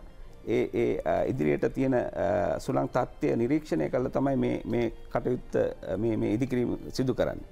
ඉතින් මේ කාර්යය ඉතා බැරෑරුම් කාර්යයක්, ඉතාමත් අභියෝග වලට මුහුණ දෙන්න සිදුවෙච්ච කාර්යයක්. පරිසරය පැත්තෙන් ගත්තාම, කුරුල්ලන් පැත්තෙන් ගත්තාම, ඒකම සමාජමය කටයුතු පැත්තෙන් ගත්තාම මේ සියලුම දේවල් වලින් ඇත්තටම අභියෝගයක්. අපි හිතනවා මේ අභියෝගය අපි ජයගෙන ඉදිරියට යනවා කියලා. ඔබතුමාලට තිබුණ ඒ අභියෝගයට නොදෙවෙනි අභියෝගයක් කිසියම් ජනගණත්වයක් සහිත සංචාරක කලාපයක් වෙච්ච මේ බ්‍රෝඩ්ලන්ඩ්ස් ඉදි කරද්දී ඇති වෙන්නට ඇති කියලා විශ්වාස කරනවා. ඔබතුමා ඒ අභියෝගය කොයි විදිහටද ඒ ව්‍යාපෘතියේදී ජයගන්නේ? ඔව් මතන ඔබ හරියටම හරි. දැන් තාප බලාගාරයක් වගේ එකක් සංසන්දනය කරද්දී මේ පුනර්ජනනීය බලාගාර පරිසරය හා ගැටීම වැඩි විශාල අපසරියක පැතිරෙනවා. ඒතකොට දැන් බ්‍රෝඩ්ලන්ඩ් ජල විදුලිය ව්‍යාපෘතිය ගත්තම ගිනිගත් තේන කිතුල්ගල කියන මුල් කලාපයම ආවරණය කරගනිමින් සංචාරක කලාපයක් ප්‍රධාන ලංකාවේ ප්‍රධාන සංචාරක ස්ථානයක් හැටියට ප්‍රසිද්ධ ස්ථානයක් කරහා තමයි ව්‍යාපෘතිය ඉදි වෙන්නේ. ඒකට මෙතින්ද ඇත්තටම මම සඳහන් කළ යුතුයි අපි මෙම ව්‍යාපෘතිය කියන සම්පූර්ණ ඩීටේල් ඉම්පැක්ට් එන්වයරන්මන්ටල් ඉම්පැක්ට් ඇසෙස්මන්ට් ඒ කියන්නේ සම්පූර්ණ පරිසර ඇගීම් වාර්තා අධ්‍යයනයක් කරලා ඒකට ඒ මධ්‍යම පරිසර අධිකාරිය අවසරය ලබාගෙන ඒ සම්පූර්ණ මේ පළාතට වෙන්න පුළුවන් කොයි වගේ බලපෑමකද ඒක සියලුම දේවල් අධ්‍යයනය කරලා ඒකට ඒ අනුව ගත යුතු ක්‍රියාමාර්ග සියල්ලම නිර්දේශ ලබාගෙන තමයි ව්‍යාපෘතිය අපි ආරම්භ කරේ. එතකොට ඔබ සඳහන් කරා වගේම දැන් මේකෙදි මම ප්‍රශ්න ආකාර දෙකක් දකින්න පුළුවන්. දැන් මේ ව්‍යාපෘති පරිසර ප්‍රශ්න ගැන කතා කරොත් පළවෙනියෙන්ම සාමාන්‍යයෙන් ව්‍යාපෘතියකටම ආවෙන කුණු ප්‍රශ්න. ඒ කියන්නේ විශේෂයෙන් සමාජීය ප්‍රශ්න නැවත ඉදිකිරීම ඔබ නැවත පදිංචි කරවීම. මොකද ඔබ දන්නවා මේ ව්‍යාපාරයක් ඉදි කරන්න යනකොට අපිට විශාල ඉඩකඩක් අවශ්‍ය වෙනවා ලබා ගන්න. ඒකට ඒ තැන්වල පදිංචි වල ඉන්න අය නැවත පදිංචි කරවන්න වෙනවා. ඒක ගොඩක් ලාට ලොකු ගැටලුවක්. නමුත් මෙම ව්‍යාපෘතියේදී අපි මුලින්ම අඳුනාගත්ත පවුල් 45ක් ඒ වේල්ල ඉදිවන ස්ථානයේ. ඒකට ඒ අයට අපි ඒ සුදුසු වන්දිගවීම් සිදු කළා. ඒ අය සියලු දෙනාම ඉතාමත් සාර්ථක විදියට නැවත පදිංචි කරනු ලැබුවා. ඒ වගේම ඊළඟට තිබුණේ ඉදිකිරීම් කාලය ඇතුළත වෙන පරිසර ප්‍රශ්න. ඒ කියන්නේ ඉදිකිරීම් කටයුතු නිසා විශේෂයෙන් දැන් මේ ව්‍යාපෘතියේ ඔබ දකින්න ඇති භූගත මාර්ගය කියන උමං ඉදිකිරීම් තියෙනවා. ඒකට ඒ වගේ කටයුතු වලදී විශේෂයෙන්ම අපි ප්‍රවේශම්මුනේ නැතිනම් හරි තාක්ෂණය භාවිතා කරන්නේ නැතිනම් අපිට ගොඩක් පරිසර ප්‍රශ්න වලට මුහුණ දෙන්න පුළුවන්. නමුත් අපි මෙතෙන්දී ඒකෙදිත් ගොඩාක්ම සැලකිලිමත්ව ඒ නිර්දේශ අනුගමනය කරමින් කරා. ඒ වගේම මම මෙතෙන් සඳහන් කරන්න ඕනේ මේ ව්‍යාපෘතිය දැන් මෙවැනි පරිමාණ ව්‍යාපෘතිවලදී අපි බොහෝලාට විදේශීය උපදේශක සේවා එක තමයි යන්නේ. නමුත් මෙම ව්‍යාපෘතියේ අපි සම්පූර්ණයෙන්ම දේශීය උපදේශක සේවා ලබාගෙන තමයි අපි ක්‍රියාත්මක කරන ලැබේ. ඊට පස්සේ අපි පරිසර ප්‍රශ්නවලදී මේ ව්‍යාපෘතියටම අදාළ වුණු පරිසර ප්‍රශ්නයක් හැටියට ගත්තොත් තමයි මම ඔබ සඳහන් කරා වයිට් රෝට ක්‍රීඩාව. මම හිතන්නේ අපිට ව්‍යාපෘති ලැබුණු ලොකුම අභියෝගය ඒකයි. මම පළවෙනි අභියෝගය මුදල් සොයාගෙන ඊට පස්සේ ලැබුණු ඉදිකිරීමට එද්දී ලැබුණ ලොකුම අභියෝගය තමයි මේ වයිට් රෝට ක්‍රීඩාව කියන්නේ. ඒ කාලේ මිනිස්සු තුල මතයක් තිබුණා මේ ගඟේ වතුර අඩු වෙයි නැති වෙයි නේද? ඔව් ඇත්තටම ඒකෙදී ඒ මුල් කාලේ මේ වයිට් රෝඩ් රාෆ්ටිං ක්‍රීඩාව ගැන තරම් ප්‍රසිද්ධ වෙලා තිබුණේ නැහැ. මේ දියුණු වෙලා තිබුණේ නැහැ. නමුත් අපි ව්‍යාපෘතිය බාර ගන්න අවස්ථාවේ අපිට තේරුණා මේක ඉතාමත්ම මේ ප්‍රදේශයේ ප්‍රචලිත ක්‍රීඩාවක්. ඒකම අපි ඒක අභියෝගයක් විදිහට බාරගත්ත කොහොමද මේ ක්‍රීඩාව රැකගනිමින් මේක කරන්න කියන එක. ඒකට ඒ අනුව අපි මේ පළවෙනිම මගේ කණ්ඩායම ඉතාමත් මහන්සි වෙලා ව්‍යාපෘති හැටියට දීර්ඝ අධ්‍යයනයක් කරා. මේ වයිට් වෝටර් රාෆ්ටිං ක්‍රීඩාව කියන්නේ මොකක්ද? ඒක කොහොමද කරන්නේ? කොයි ආකාරයකද කෙරෙන්නේ? කොයි වගේ සහභාගීත්වයක්ද දෙන කෙනා අපි විශාල අධ්‍යයනයක් අවුරුදු 2ක් පමණ කාලයක් කරලා තමයි ඒකට අවශ්‍ය මේක කොහොමද ඒක බේරගන්නේ කියන එකට ආවේ. ඒ අනුව අපි දවල් කාලේ මේකට අපි තවදුරටත් කතා කරන්න පුළුවන්. ඒ අයට ක්‍රීඩාව කරගෙන යන තවත් කුඩා බලාගාරයක් කරා ජලයේ නිදහස් කරගනිමින් ඒකට මේ ක්‍රීඩාවත් කරගෙන යන්න අවස්ථාව ලබා දෙන විසඳුමක් ලබා දෙමින් තමයි ඉදිරියට ආවේ. මම හිතන්නේ ඒක බොහොම සතුටට කාරණයක්. වෘත්තීමය ඉංජිනේරුවන් සහ ව්‍යාපෘතිභාර අධ්‍යක්ෂවරුන් බොහොම වගකීමෙන් කරන ප්‍රකාශ ඒවට කිසිම හානියක් නොවන එක පිළිබඳව. ඒ වගේම තවත් කතාබහට රටේ කතාවට ලක්වෙච්ච ව්‍යාපෘතියක් තමයි උමාඔය ව්‍යාපෘතිය. උමාඔය ව්‍යාපෘතිය සම්බන්ධයෙන් නියෝජ්‍ය ව්‍යාපෘති අධ්‍යක්ෂ ඉංජිනේරු විජිත වීරවර්ධන මහත්මයා අපිත් එක්ක දුරකථනයෙන් සම්බන්ධ වෙලා එහි ප්‍රගතිය ගැන කතා කරන්න සූදානමින් ඉන්නවා. අයිබෝන් ඔබතුමන්ට. අයිබෝන්. අපිට කියමුකෝ උමාඔයේ වර්තමාන තත්ත්වය. ඇත්තටම උමාඔය බහුකාර්ය ව්‍යාපෘතිය මම හිතන්නේ අර කලින් කිව්වා වගේම මහවැලි ව්‍යාපාරයෙන් පස්සේ ලංකාවේ බිහි වූ විශාලතම බහුකාර්ය ව්‍යාපෘතිය හැටියට අපිට සඳහන් කරන්න පුළුවන්. මේ වෙන විට ඉදිකිරීම් 94 ඉක්මවලා නිම වෙලා තිබෙනවා. ඒක තමයි දැනට තිබෙන තත්ත්වය. ඔව් මේක උමාඔය සම්බන්ධයෙන්ුත් පරිසර සුරක්ෂිතතාවය සහ අනිකුත් දේවල් සම්බන්ධයෙන් විශාල ගැටලු කිහිපයක් පැන නැගුණා. ඒවා කොයි විදිහටද කළමනාකරණය වුණේ? කොයි විදිහටද උමාඔය හදද්දි මේ පිළිබඳව සැලකිලිමත් වෙන්නේ? අපිට කියන්නකෝ. ඇත්තටම මේ උමාඔය කියන්නේ විශේෂයෙන්ම මහවැලි අමාත්‍යාංශය යටතේ සිදු කරන ව්‍යාපෘතියක්. මෙහිදී මහවැලි අධිකාරිය, ලංකා විදුලි බල මණ්ඩලය, ඒ වගේම වාරිමාර්ග දෙපාර්තමේන්තුව ආදී TCB ආයතනය වගේ ඉංජිනේරු ආයතන කීපයක් සම්බන්ධ වෙලා තමයි මේ සිදු කරන්නේ. මෙහි ප්‍රධානම අරමුණ වුණේ මහාදිරි ගංගාවේ අතු ගංගාවක් වන උමාඔය සහ එහි මාතැටිල්ල ගඟ කියන දේ හරස් කරලා එහි ඇත්තටම ඒ ප්‍රදේශයේ තිබෙන අමතර ජලය එහි පරිසර පද්ධතියට එහි ජල කළමනාකරීත්වයට හානියක් නොවන පරිදි එහි තිබෙන අමතර ජලය මොනරාගල පහළ නිම්නයේ කිරිඳුව පහළ නිම්නයේ ජලය නොමැති පුද්ගලයන්ට ඒ පරිසරයට ඒ වගා ඉඩම් වලට ලබා දීමේ අරමුණින් තමයි මේ සිදු කරන්නේ. එහිදී විශේෂ වශයෙන් පරිසරයට හානියක් නොවන ආකාරයෙන් තමයි සිදු කළේ. එහෙත් මේදී කිලෝමීටර් 15 මාර්ග පමණ උමම් මාර්ගයක් සිදු කිරීමට සිදු තිබුණු බැවිනුත් එහිදී උමම් මාර්ගයට සිදු ජල කාන්දු වීම නිසා යම් පරිසර හා සමාජීය ප්‍රශ්න පැන නැගුණා. මේ වෙන විට ව්‍යාපෘතිය මගින් ඒ සියලු දේවල් වලට සාධාරණ විසඳුම් ලබා දීමෙන් පසු සාධාරණීකරණය කටයුතු සිදු කරලා තියෙනයි කියලා මට කියන්න පුළුවන්. බොහොම ස්තුතියි ඉංජිනේරු විජිත වීරවර්ධන මහත්මයා. උමාවය නියෝජ්‍ය ව්‍යාපෘති අධ්‍යක්ෂතුමන් විදුලි හා යාන්ත්‍රික නියෝජ්‍ය ව්‍යාපෘති අධ්‍යක්ෂතුමන් තමයි අප සමග දුරකථනයෙන් සම්බන්ධ වුණේ. බෙහෙවින් ස්තුතියි. මම කැමති රණතුංග මහත්මයාගෙන් මේ පිළිබඳව තවදුරටත් විස්තර කරන්න. මේ බහුකාර්ය යෝජනා ක්‍රමයක් නේද උමාවය? එතකොට අපේ සමහර ව්‍යාපෘති තියෙන අපි විදුලිය ජනනය විතරයි අපි අරමුණු කරගන්නේ. බහුකාර්ය කියලා කියපුවාම අපි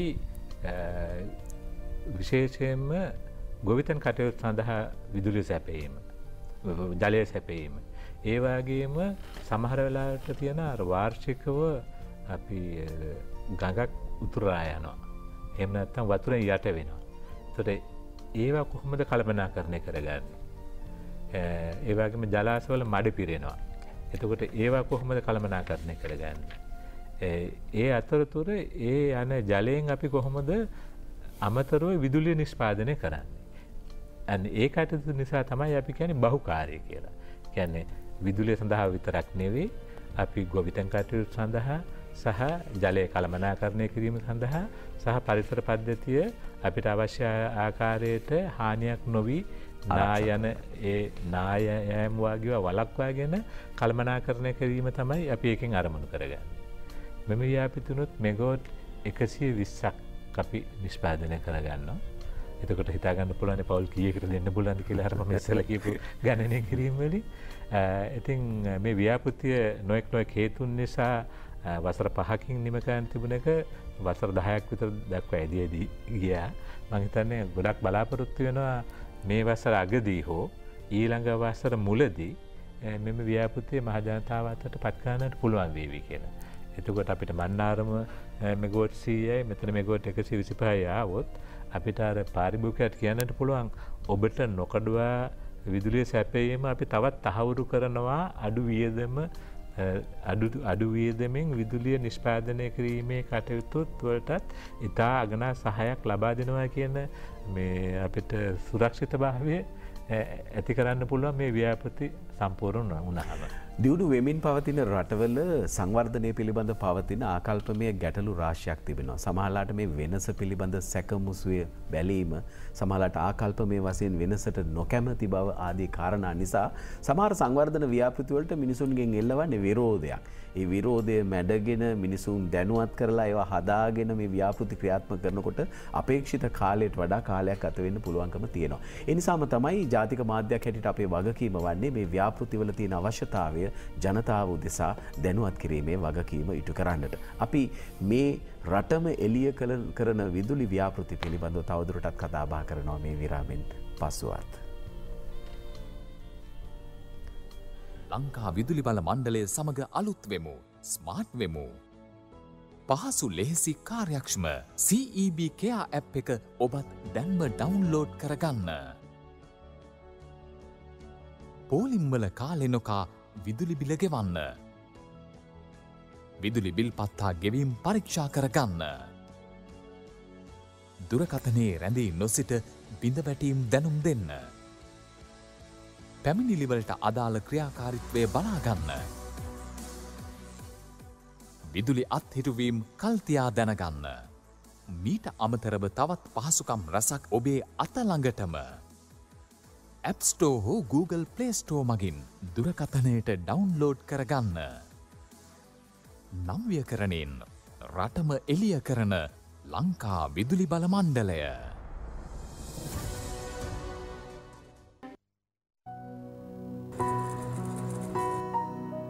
මං තාත්තගාන්ට උසයන කවද තාත්තා? ඒකට නම් ගොඩක් කල්යයි. ඇයි උසයන්න හදිසිද? ඔව් එතකොට මට පුළුවන් තාත්තා නවතගෙන හැම ස්විච් එකක්ම ඔෆ් කරන්න.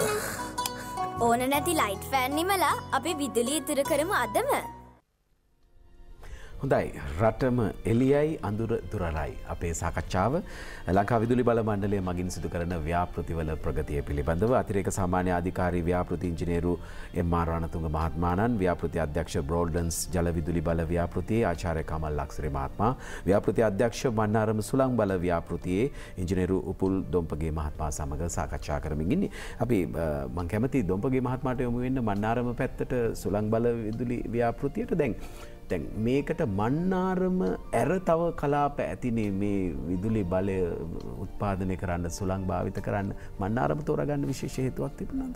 අනිවාර්යෙන් අසෙල මහත්මයා, ඇත්තටම විදුලි බලාගාරයක්, සුළං විදුලි බලාගාරයක් සැලසුම් කරන්න අපිට ඇත්තටම මූලිකවම අපි දැනගන්න ඕනේ ඒ ප්‍රදේශයේ සුළං තියනවාද කියලා. ඉතින් කොහොමද මේ සුළං තියනවාද කියලා දැනගන්නේ? ඇත්තටම අපේ ජන විඥාණයෙන්, ජන වහරෙන්, කට වහරෙන් ඊළඟට අපි අධ්‍යාපන රටාව තුළින් අපි පොඩි කාලේ ඉඳලා දේශගුණය, භූගෝලය, පරිසරය, මේ සමාජ අධ්‍යයනය, මේ සියලුම දේවල් වලින් අපි දන්නවා රටේ කොයි ප්‍රදේශවලද සුළං තියෙන්නේ කියලා. ඒක අපිට තියෙන හැඟීමක්. අපේ අම්මා තාත්තගෙන්, ආච්චිගෙන්, සීයාගෙන් ඇහුවාම ඔබට කියයි මේ පැතිවල සුළං තියෙනවා, මේ පැතිවල සුළං නැහැ. අවුරුද්දේ මේ කාලවල සුළං තියෙනවා. මේ කාලවලට සුළං නැහැ. වාරකම් කාලේ, මසුන් අල්ලන්න යන කාල, ඒවා ඕන ඔක්කොම දන්නවා. නමුත් ඒ විතර ප්‍රමාණවත් නැහැ අපිට සුළං බලාගාරයක් සැලසුම් කරන්න. අපි ඒ අඳුනා ගැනීම හරහා විශේෂයෙන්ම අපි සුළං පිළිබඳ දත්ත එක්ස්රැස් කරන්න ඕනේ. ඉතින් සුළං පිළිබඳ දත්ත කියන්නේ සුළඟේ වේගය, සුළඟේ දිශාව, සුළඟේ කැළඹුම් ස්වභාවය, එතකොට සුළඟත් එක්ක වාතයේ වායු ගෝලයේ වෙනත් දත්තයන්, විශේෂයෙන්ම වායුවේ ඝනත්වය, එතකොට තවදුරටත් උෂ්ණත්ව පරාසයන් මේ ප්‍රදේශයන් තුළ, ඊළඟට වර්ෂාපතනය කොහොමද අඩු වැඩි වෙන්නේ, මේ සියලුම දේවල් දත්ත හැටියට එක්කහු කරලා මේ දත්ත අපි ප්‍රොසෙස් කරනවා. ඒකට කියනවා අපි දත්ත ඉන්ෆෝමේෂන් හැටියට කන්වර්ට් කරනවා කියලා. මෙන්න මේ පාවිච්චි කර හැකි දත්ත තමයි අපි සුළං බලාගාරයක් සැලසුම් කිරීමට පාවිච්චි කරන්නේ. එතකොට එවැනි අඳුනාගත් කලාප රට තුළ බොහොමයක් තියෙනවා. අපි 1988 මුලින්ම කරා සංගණනයක් වලවේ කලාපේ. ඒ හරහා තමයි ලංකා විදුලි බල මණ්ඩලය පුනර්ජනනීය බලශක්තියේ සුළං විදුලි බලශක්තියේ මූලිකය හැටියට හම්බන්තොට විදුලි බලාගාරයක් ඇති කරන්නේ මෙගෝට් 3ක සුළං බලාගාරයක්. අද එය එම ස්ථානයේ නැහැ. නමුත් ඒ අවුරුදු 20ක් පමණ අපි මෙහෙම කටයුතු කරාට පස්සේ තමයි අපි ඒ සාමාන්‍යයෙන් විදුලි බලාගාරයක් සුළං විදුලි බලාගාරයක් අතරම අවුරුදු 20ක් පමණ කාලයකට තමයි සැලසුම් කරන්නේ. ඒ අතර අපි අඳුනගත්ත ඊට පසු අඳුනගත්ත ප්‍රදේශ ගොඩාක් තියෙනවා. විශේෂයෙන්ම පුත්තලම කල්පිටිය ප්‍රදේශය, ඊළඟට සිලාවතුර ප්‍රදේශය, ඊළඟට යාපන අර්ධද්වීපයේ එලිෆන්ට් පාස් කලපුව, ඊළඟට පලේ ප්‍රදේශය, චුන්නකම් ප්‍රදේශය, පූනරීන් ප්‍රදේශය, මේ සියලුම ප්‍රදේශ ඇත්තටම මේ වෙනකොට අඳුරාගෙන තියෙනවා. අඳුනාගෙන විතරක් නෙමෙයි, සුළං පිළිබඳ දත් එක්කහු කරලා ඒ දත් මා කිව් පරිදි ඉන්ෆර්මේෂන් හැටියට කන්වර්ට් කරලා ඒ සියලුම දත්ත ගබඩාව අප සතුයි. විදුලි බල මණ්ඩලය පුනර්ජනනීය බලශක්තිය වෙනුවෙන් ඉටු කරන කාර්යය සමහර විට ජනතාව අතරට ගිහිල්ලා නැතුව ඇති. සමහර විට ජනතාවට පෙනෙන්නේ නැති විදුලි බල මණ්ඩලය පුනර්ජනනීය බලශක්තිය පාවිච්චි කිරීමට මැලිකමක් දක්වනවා කියලා. නමුත් ඒ සඳහා කාලයක් ගත වෙනවා. අපිට එකපාරට සුළං බලාගාරයක් සැලසුම් කරලා නිර්මාණය කරන්න අමාරුයි. ඒ සඳහා විශාල කාලයක් ගත වෙනවා. ඔබ දන්නවා බීජයක් පොළෙන් උඩට ආවට පස්සේ තමයි ඒක පේන්නේ. ඒ යට වෙන ක්‍රියාවලිය ඔබට පේන්නේ නැහැ.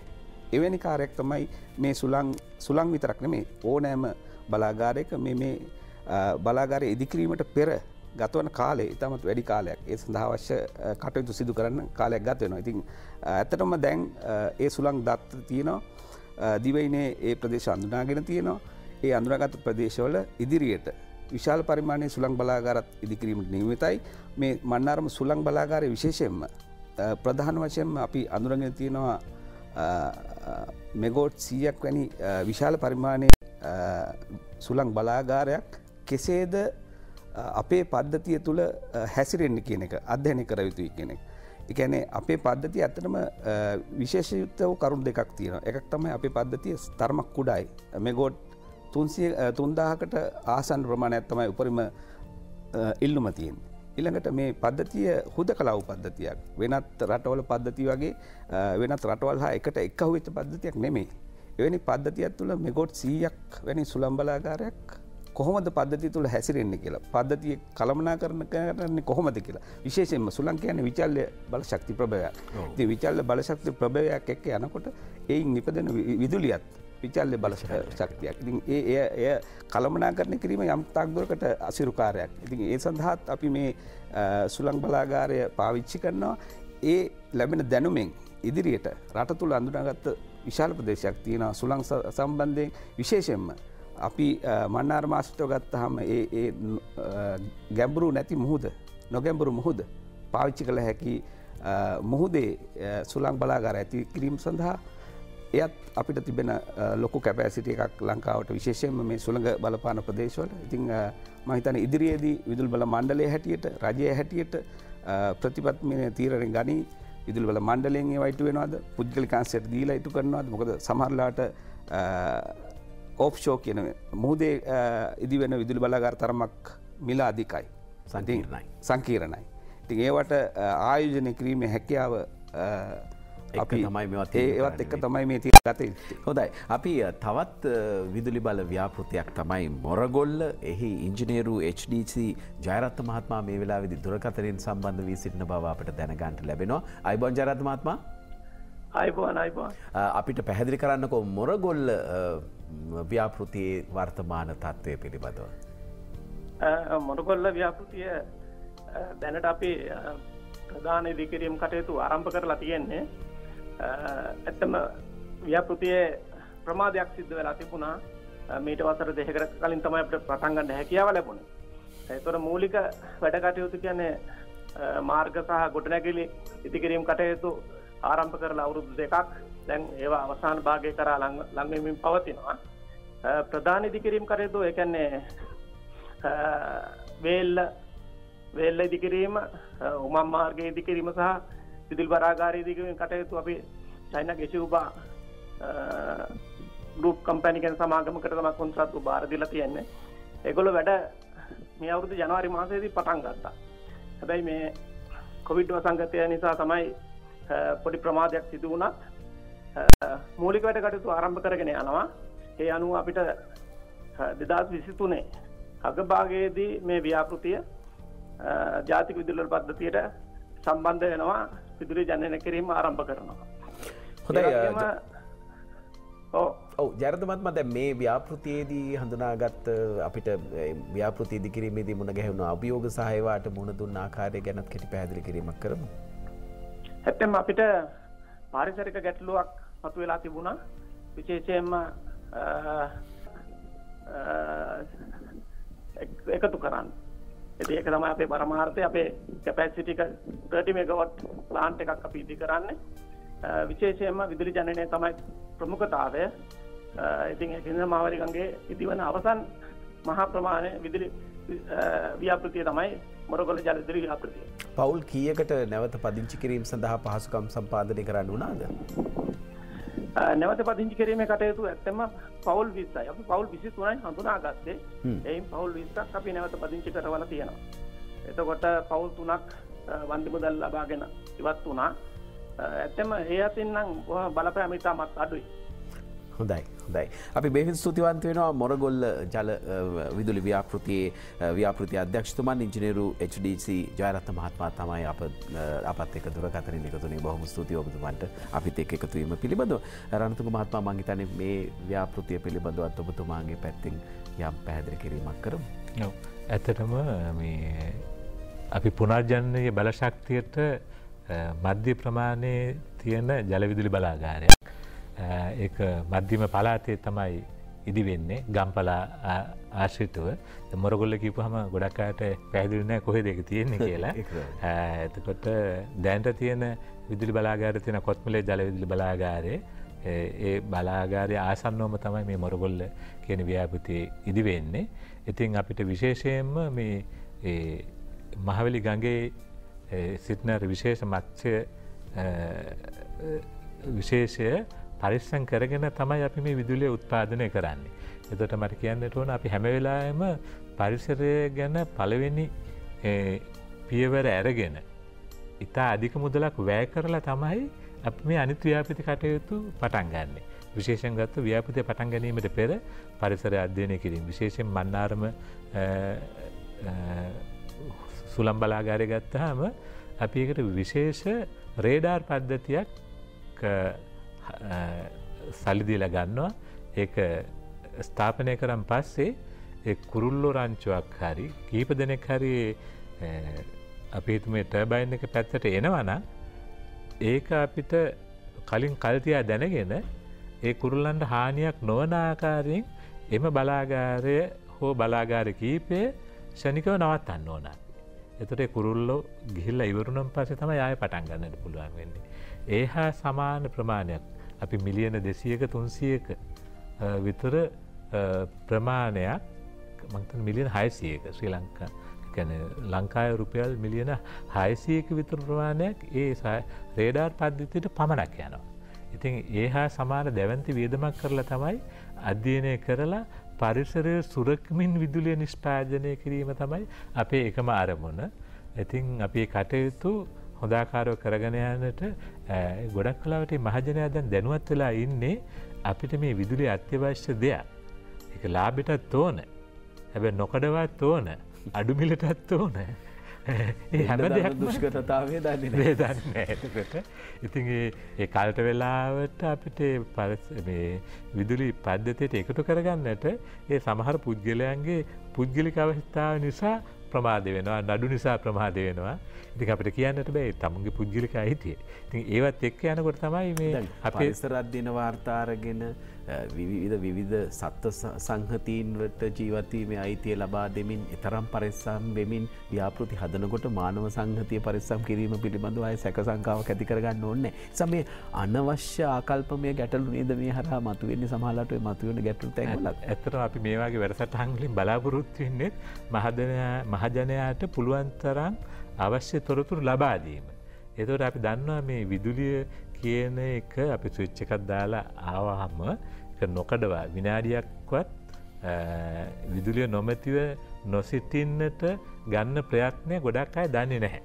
ඉතින් ඒක දැනුවත් කිරීම තමයි මේ වැඩ මේ වගේ වැඩසටහන් අපි කෙටි විරාමයක් ගන්න සූදානම්. අපි නැවත කතා කරන දැන් මට මතුවෙච්ච ඔබට තියෙන ගැටලුවක් තමයි අර අධි වෝල්ටීයතාවයේ රැහැන් අදිනකොට ඒවා යට නැත්තම් පහළ කලාපයේ ජීවත් වෙන අයට ඇති වෙන ප්‍රශ්න එහෙම අපිට තියෙන මානසිකත්වයන් අපි ඒවා ගැන දැනගමු. විරාමයක් ගන්න පොඩි අවසරයක් දෙන්න. අම්මේ අම්මට මෙතන ලයිට් එක ඕනේද? ඕනේ. අම්මා පොතක් බලනවනේ. හරි. අම්මට මෙතන ලයිට් එකත් ඕනේද? ඕන නැති ලයිට් ෆෑන් නිමලා අපි විදුලිය ඉතුරු කරමු අදම. අඳුර දුරලන රටම එළිය කරන විදුලි ව්‍යාපෘති පිළිබඳව අපි ශනිදාය ගුවන් තුල කතා බහ කරමින් ඉන්නේ. අපි සාකච්ඡා සභාවේ සිටින අපේ විද්වතුන් සමග සම්බන්ධ වෙන්න පෙර මේ මොහොතේදී සීතාවක විදුලි ව්‍යාපෘතිය පිළිබඳව තොරතුරු ටිකක් ඔබට ගෙනෙන්නට බලාපොරොත්තු වෙනවා. දුරකථනයෙන් අප සමග සම්බන්ධ වී සිටිනවා. එහි ව්‍යාපෘති කළමනාකාරතුමන් ඉංජිනේරු ලෝරන්ස් ජයතිලක මහත්මයාණන්. ආයුබෝවන් ඔබතුමන්ට. අයිබෝවන්. ලෝරන්ස් ජයතිලක මහත්මයා අපට පැහැදිලි කරන්නකෝ සීතාවක ව්‍යාපෘතියේ වර්තමාන තත්ත්වය. සීතාවක ව්‍යාපෘතිය කියන්නේ ලංකා විදුලි මණ්ඩලයේ දීර්ඝකාලීන ජනත රැස්ම යටතේ ඉදිරියේදී ක්‍රියාත්මක කරන්න නියමිත පුනර්ජීවනීය බලාගාරයක්. මේක ඉදිවෙන්නේ සීතා ගඟේ ආශ්‍රිත කරගෙන කෑගල්ල දිස්ත්‍රික්කයේ දෙහියොයිද ප්‍රාදේශීය ලේකම් කොට්ටාසය. එදින හිඟුරල කන්ද කියලා ග්‍රාමයක් ඒ ප්‍රදේශයේ තමයි වේල් ඉදිකිරීමට නියමිතව තියෙන්නේ. ඉදිකිරීමෙන් පස්සේ මම හිතන්නේ කොළඹට ඊටාම කිට්ටුවෙන්ම පිහිටින විදුලි බලාගාරය මේක වෙන්න පුළුවන්. මේකේ ශක්්‍යතා අධ්‍යයන කටයුතු අපි ආරම්භ කළේ 2017 වර්ෂයේ ජූනි මාසයේ. විශේෂයෙන්ම අපි මේකේදී ශක්්‍යතා අධ්‍යයන කටයුතු වලදී CCB ආයතනය ඉංජිනේරු උපදේශන කාර්යාංශයයි ලංකා විදුලි බල මණ්ඩලයේ ඉංජිනේරුවන්ගේ සහභාගීත්වයෙන් තමයි මේක මෙහි ශක්්‍යතා අධ්‍යයන කටයුතු කළේ. අනිකුත් මේ දේවල් වලට වඩා විශේෂම ඉතින් විදුලි බල මණ්ඩලය සහ ලංකාවේ ඉංජිනේරුවන්ගේ දායකත්වයේ සමදායකත්වය තමයි මේකට ලැබුණේ. ඒ වගේම ශක්්‍යතා අධ්‍යයන කටයුතු 2018 දෙසැම්බර් විතර වෙනකොට අපි ඉවර කළා. ඊට පස්සේ ඒකේ ඩීටේල් ඩිසයින්, ඒ කියන්නේ ඉදිරියට බලාගාරේ කොයි විදිහට නිර්මාණය වෙන්නේ කියන අවශ්‍යතාවයන් සඳහා ඒ කටයුතු සහ ටෙන්ඩර් කැඳවීම සඳහා අවශ්‍ය පිළිවිතරයන් සූදානම් කළා මේ ජනවාරි මාසයේ වෙනකොට. ඉතින් මේ කටයුතු කරන කටයුතුත් එක්ක සමගාමීවම මේ සඳහා අවශ්‍ය මධ්‍යම පරිසර අධිකාරියේ පිළිවිතරයන් හා සමගාමීව පරිසර අධ්‍යයන කටයුතු කළා. ඒ පරිසර අධ්‍යයන කටයුතු වලදී ඒ ප්‍රදේශිත මීට කලින් ඒ කියපු අවස්ථාවන්වලදී විස්තර කරපරි සියලුම සිදුවිය හැකි සුළු හෝ බලපෑමක් සිදුවෙන දේවල් නොවන ආකාරයට කටයුතු කරන්න එක එක ක්‍රමවේදයන් යෝජනා කරලා ඒ අපගේ ව්‍යාපෘති වාර්තාව පාරිසරික අමාත්‍යාංශයට පාරිසරික බාර දුන්නා. එතකොට ඒක පිළිබඳව මහජන අදහස් පාරිසරික අගය මාර්තා පිළිබඳව මහජන අදහස් විමසීමේ කටයුතු දැනට නවත්තලා තියෙනවා. ඒ නැවතීමෙන් ඊට පස්සේ අපිට අවශ්‍ය අවසරය පාරිසරික අවසරය අපි බලාපොරොත්තු වෙමින් ඉන්නවා. පාරිසරික අවසරය ලැබීමෙන් පස්සේ මේ පිළිබඳව මුදල් දාගෙන අපි මේ ඉදිරි කටයුතු කරනවා. හොඳයි. හොඳයි. ඒ වගේම මේ විශේෂයෙන්ම කියන්න ඕනේ මේ පරිසරික වාර්තා පිළියෙන කාර්යයේදී අපිට ගම් වතුර විශාල ගම් වතුර අවස්ථා දෙකකට මුහුණ දෙන්න සිදු වුණා. ඇත්තටම ඒක අපිට පරිසරික වාර්තාව සැකසීමේදී වගේම ව්‍යාපෘති වාර්තාව සැකසීමේදී විශාලම සහයෝගයක් වුණා. අපිට ඒ තියෙන දේවල් වලට මුහුණ දීම සඳහා හදන්න. හොඳයි බෙහෙවින් සූතිවන්ත වෙනවා සීතාවක ව්‍යාපෘති කල්පනාකාරතුමන් ඉංජිනේරු ලෝරන්ස් ජයතිලක මහත්මයාණන්ට අපේ ස්තුතිය හිමි කර දෙන්නට කැමති. අපි මීළඟට කතා කරන්න බලාපොරොත්තු වෙන්නේ දැන් බ්‍රෝඩ්ලන්ඩ්ස් ජලවිදුලි ව්‍යාපෘතිය සම්බන්ධයෙන් අර සංචාරක කර්මාන්තයට කිසියම් අගතියක් සිද්ධ වෙනවා වගේ සැකමුසු තැන් තිබුණා දැන් ටිකක් එක निराකරණය වුණා. නෑ එහෙම එකක් වෙන්නේ නෑ. ජලය නැවත ලබා දීම සඳහාත් අවශ්‍ය ක්‍රමවේද සකස් කරලා තියෙනවායි කියලා. තවත් සුභාරංචියක් ඔබට කියනවා සංචාරක ආකර්ෂණය තවදුරටත් වැඩි කරගන්න.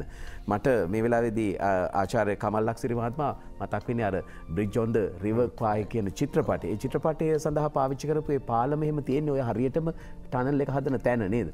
ඒ හරි. එතකොට දැන් මොකද්ද ඉදිරි සැලසුම්? ඔය ඇත්තටම පළවෙනි කිව්වොත් මම හිතන්නේ මේ දැන් අපි මන්නාරමේ ව්‍යාපෘති කරන කටයුතු ගැන ඇහුවා.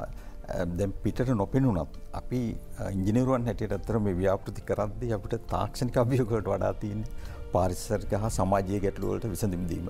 ඇත්තටම මේක අපි අභියෝගයක් හැටියට අරගෙන තාක්ෂණයත් උපයෝගී කරගනිමින් ඒකට විසඳුම ලබා දෙන්න. ඉතින්දී දැන් මේ බ්‍රෝඩ්ලන්ඩ් ව්‍යාපෘතිය පටන් ගත්තම අපිට ආපු දෙවෙනි අභියෝගය හැටියට තමයි මේ පරිසර මේ සමාජීය ප්‍රශ්න හැටියට මේ ක්‍රීඩාව රැකගන්නේ කොහොමද? ඒ වගේම ලොකු චෝදනාවක් ගිය ඔබ දකින්න තියෙන දසල මාධ්‍ය වලත් අපිට දුන්නා සංචාරක ව්‍යාපාරය විනාශ වෙනවා කියලා මේ ව්‍යාපෘතිය නිසා.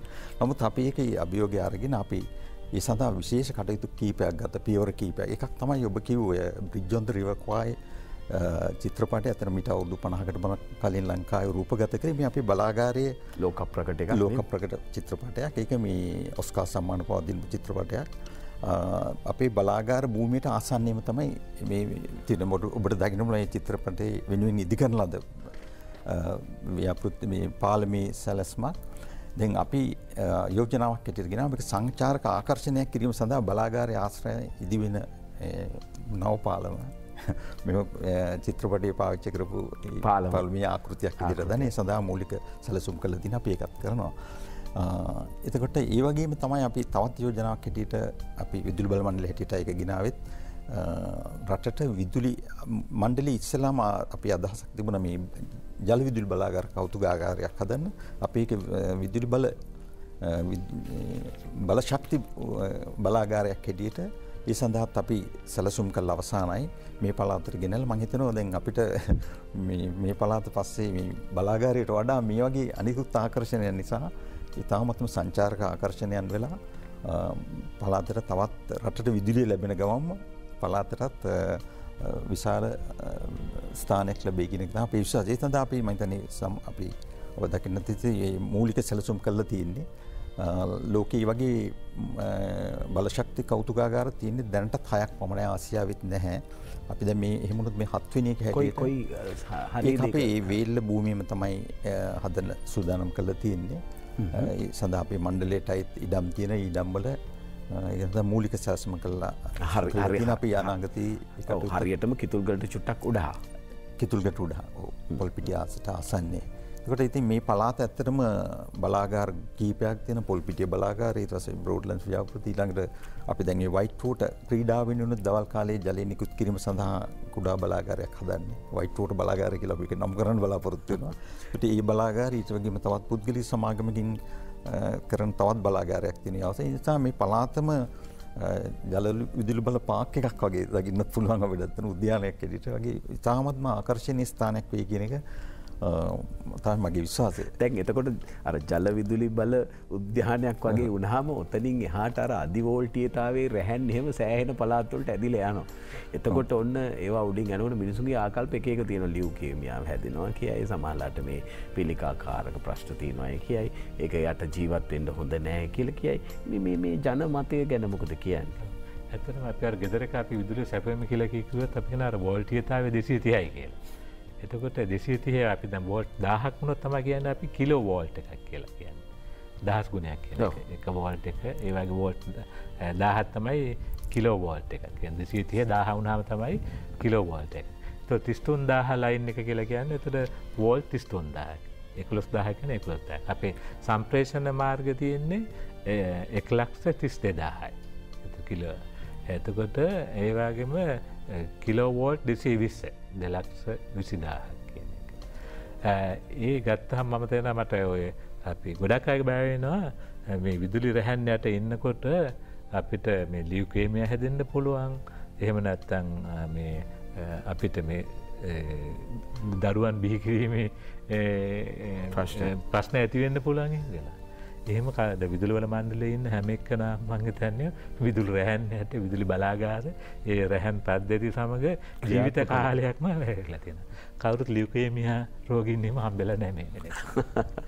ඒත් එක්කම ඒ අධ්‍යයන වල වාර්තාවල මම කියලා තියෙනවා මට එකම වාර්තාවයි හම්බුනේ කිලෝවෝල්ට් 500 ලංකාවේ නෑ එහෙම ඒක. 400 500ට වඩා වැඩි වගේ තමයි බලපෑමක් වෙන්න පටන් ගන්න කියලා. එහෙම පද්ධතිය අපි ලංකාවේ නෑ තාම. ඒක නිසා හැමෝම හිතනවා නම් මේ ලියුකේමියා හැදී රැහන් යට ඉන්නකොට කියලා. එහෙම ඒක සම්පූර්ණයෙන් මිත්‍යාවක් එහෙම එකක් වෙන්නේ නෑ.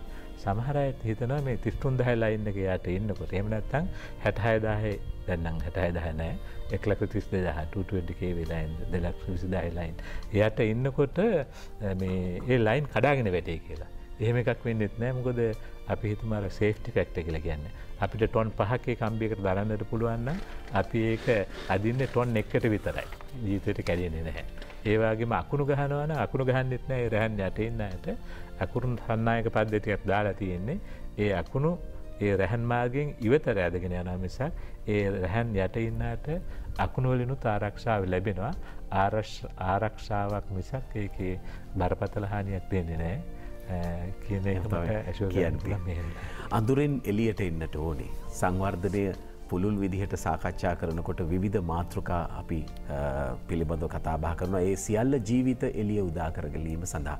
ඒ එළිය අතරතුර සැබෑවටම අඳුරෙන් එළියට ගන්නට නම් මේ එළිය උපදවා ගත යුතුයි. ඒ එළිය උපදවා ගනිද්දී අපිට තිබෙන මේ පුනර්ජනනීය හැකියාව, ඒ වගේම අපි තියෙන ප්‍රභවයන් පාවිච්චි කරලා රටට විදුලි බලය රටේ කර්මාන්තවලට සහ සංවර්ධනයට ලබා දෙන්නේ කොහොමද කියන කාරණාව පිළිබඳව අපි හැමෝගෙම මහජනතාවගේ අවධානය සහ දැනුම තිබිය යුතුයි. ඒ තියෙන පාරදූර බව, සංකීර්ණ බව, කටුක බව, පරිසර සහ අනිකුත් සංස්කෘතික සමාජමය ගැටලු පිළිබඳව අවබෝධය තිබිය යුතුයි. අපි ඒ පිළිබඳව දැනුවත් කරන්නට ගත්ත පුංචි උත්සාහයක් අද ශනිදා ආයුබෝවන් තුළ රට මේලියයි අඳුර දුරලායි කියන මාතෘකාව යටතේ ලංකා විදුලි බල මණ්ඩලයේ මගින් සිදු කරන විදුලි ව්‍යාපෘති අපි සුබපතනවා. අනාගතයේ රට එළිය කරන්න අවශ්‍ය අවශ්‍යතාවයන් සම්පාදනය කරන්නට ඔබ තුමල් ඇතුළු සියලු දෙනාට කාර්ය මණ්ඩලයට ශක්තිය ධෛර්යය ලැබේවා කියා සමාප්ති සටහන තබන්නට සූදානම් වන්නේ. අපි ස්තුතිවන්ත වෙනවා අතිරේක සාමාන්‍ය අධිකාරී ව්‍යාපෘති ඉංජිනේරු එම්.ආර්. රණතුංග මහත්මයාට, ඒ වගේම ව්‍යාපෘති අධ්‍යක්ෂ බ්‍රෝඩ්ලන්ඩ්ස් ජල විදුලි බල ව්‍යාපෘතිය ආචාර්ය කමල් ලක්සිරි මහත්මයාණන්ට, ව්‍යාපෘති අධ්‍යක්ෂ බණ්ඩාරම සුලම් බල ව්‍යාපෘතියේ ඉංජිනේරු උපුල් දොම්පගේ මහත්මයාට බෙහෙවින් ස්තුතිවන්ත වෙනවා. ආයුබෝවන් ඔබ සියලු දෙනාට. හිතවතුනි සමුගන්නට අවසරයි. තවත් අර්ථවත් මෙවන් රටට වැදදායක මාතෘකාවක් රැගෙන ලබන සතියේ හමුවන බලාපොරොත්තු ඇතුවයි සමු ගැනීම සටහන් කරන්නේ. වේවා ඔබට වාසනාවන්. ආයුබෝවන්.